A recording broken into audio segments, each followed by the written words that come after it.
सवेरे 6 बजे से उठ के आदमी शूटिंग में बा, मिजाज एकदम हार गिल बा। मुंबई बानी भाई, क्योंकि शूटिंग में था।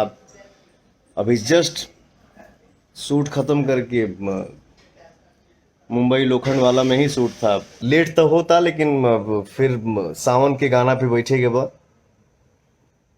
और भी एक गाना हमार हफ्ता भर के अंदर एक ठो रिलीज हुई। एक ठो सोच बा, वो रिलीज होगा तो आप लोग सुनिएगा और अपना देख के सुन के बताइएगा कि हाँ कैसा लगा। आप लोगों का कमेंट हम जरूर पढ़ेंगे, और जब भी खाली रहता हूँ तो मैं पढ़ता हूँ। मेरे भाई इतना अच्छा अच्छा लिखते हैं आप लोग मेरे लिए। थैंक यू आप सबके। पुदीना ए हसीना सॉन्ग के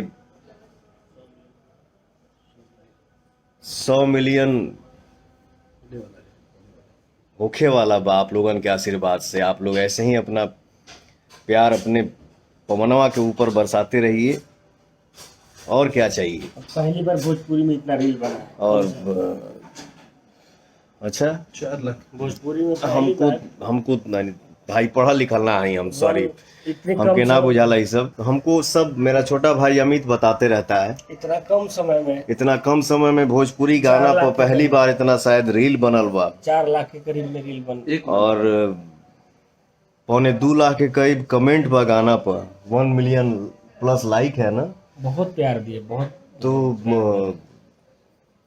आप लोग अपन समय निकाल के भाई के लिए आप लोग कमेंट लिखते हैं, पढ़ के एकदम जिया जुड़ा जाला।